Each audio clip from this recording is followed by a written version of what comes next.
Selamat siang, perkenalkan nama saya Rani Srineja Simbolon dengan NIM 22131111047 dan merupakan mahasiswa kelas reguler A tahun 2021. Di sini saya akan menjelaskan materi pada kelompok 1 di mata kuliah penelitian tindakan kelas yang diampu oleh Ibu Lasena Sialagan. Definisi penelitian tindakan kelas. Penelitian tindakan kelas berkaitan erat dengan persoalan praktik pembelajaran sehari-hari yang dihadapi oleh guru. Nah, PTK sendiri merupakan suatu bentuk penelitian yang bersifat reflektif dengan melakukan tindakan-tindakan tertentu agar dapat memperbaiki atau meningkatkan praktik-praktik pembelajaran di kelas secara profesional. Nah, menurut Suharsimi, PTK itu merupakan penggabungan dari kata, yaitu penelitian, tindakan, dan kelas. Nah, makna dari penelitian sendiri yaitu kegiatan yang mencermati suatu objek dengan menggunakan cara dan metodologi tertentu untuk memperoleh suatu data atau informasi yang bermanfaat dalam memecahkan suatu masalah. Sedangkan tindakan itu adalah suatu gerakan atau kegiatan yang sengaja dilakukan dengan maksud atau tujuan tertentu. Sedangkan kelas itu merupakan sekelompok siswa yang dalam waktu yang sama menerima pembelajaran yang sama dari guru yang sama pula. Nah, siswa yang belajar tidak hanya terbatas dalam sebuah ruang kelas. Materi selanjutnya yaitu karakteristik PTK. Penelitian tindakan kelas memiliki karakteristik utama. Yang pertama, didasarkan pada masalah instruksional. Nah, maksudnya di sini adalah PTK dimulai dengan mengidentifikasi masalah konkret yang dihadapi oleh guru dalam proses pembelajaran di kelas. Nah, masalah ini akan menjadi fokus utama penelitian. Yang kedua yaitu kolaborasi. Nah, PTK sendiri melibatkan kolaborasi antara guru, siswa, dan mungkin juga pihak lain seperti administrator sekolah atau mungkin orang tua siswa. Nah, kolaborasi ini memungkinkan berbagai perspektif dan solusi untuk dipertimbangkan dalam upaya memecahkan masalah instruksional. Yang ketiga, penelitian dan refleksi praktisi. Nah, guru melakukan PTK tidak hanya sebagai praktisi, tetapi juga sebagai peneliti. Mereka menggunakan metodologi penelitian untuk mengumpulkan data, menganalisis hasil, dan membuat kesimpulan. Yang keempat, yaitu tujuan perbaikan atau peningkatan. Nah, tujuan utama PTK adalah untuk memperbaiki atau meningkatkan kualitas praktis instruksional di kelas. Nah, hasil dari penelitian ini dapat diharapkan untuk memberikan kontribusi positif terhadap pembelajaran siswa. Dan yang kelima yaitu siklus berulang. Nah, PTK dilakukan umumnya serangkaian langkah yang dilakukan dengan siklus yang berulang. Nah, setelah siklus penelitian selesai, guru akan melakukan evaluasi, merefleksikan temuan, dan kemudian melanjutkan dengan siklus berikutnya.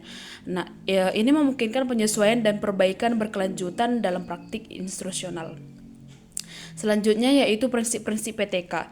Menurut Sudikin dan kawan-kawan tahun 2002 menjelaskan bahwa prinsip dari penelitian tindakan kelas yang pertama, metode PTK yang akan diterapkan tidak akan mengganggu komitmen sebagai pengajar.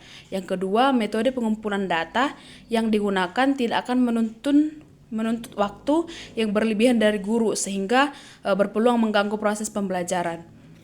Dan yang ketiga itu metodologi digunakan harus reliable. Yang keempat, masalah penelitian yang diusahakan oleh guru seharusnya merupakan masalah yang cukup merisaukan dalam dunia pembelajaran.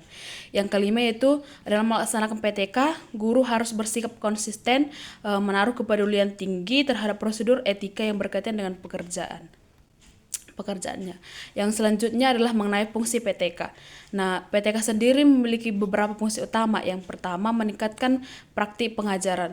Nah, PTK membantu guru dalam mengevaluasi dan memperbaiki praktik pengajaran mereka. Nah, melalui proses penelitian dan refleksi ini, guru dapat mengidentifikasi area di mana mereka dapat meningkatkan efektivitas mereka dalam menyampaikan materi pembelajaran dan mendukung pembelajaran siswa. Yang kedua yaitu mengidentifikasikan masalah dan menemukan solusi.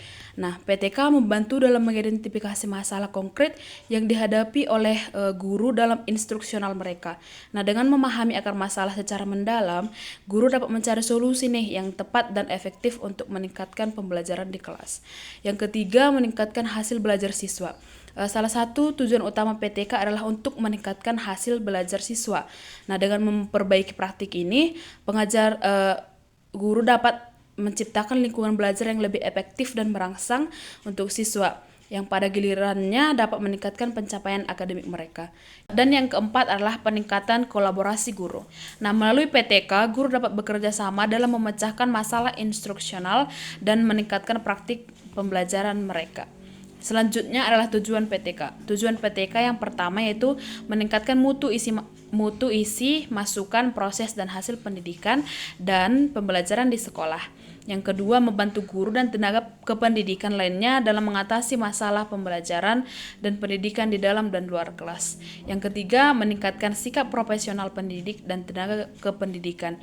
Yang keempat, menumbuh kembangkan budaya akademik di lingkungan sekolah. Selanjutnya, manfaat PTK. Yang pertama, PTK dapat digunakan sebagai cara bagi guru untuk meneliti sendiri praktik-praktik pembelajaran yang dilakukannya di kelas. Yang kedua, guru dapat melakukan PTK sambil melaksanakan tugas sehari-hari. Maksudnya di sini guru melakukan PTK itu tidak semestinya mengganggu tugas atau tanggung jawabnya sebagai pengajar dalam pembelajaran sehari-hari. Yang ketiga, PTK dapat menjembatani kesenjangan antara teori pembelajaran dan praktiknya di kelas. Yang selanjutnya, yang keempat, melalui pelaksanaan PTK, guru dapat melihat atau merasakan dan menghayati secara langsung apakah praktik-praktik pembelajaran yang selama ini dilakukan memiliki efektivitas yang tinggi atau tidak. Nah, sekian penjelasan dari saya mengenai definisi atau konsep awal dari PTK itu sendiri. Apabila ada kesalahan kata dan perbuatan, saya mohon maaf dan sampai jumpa.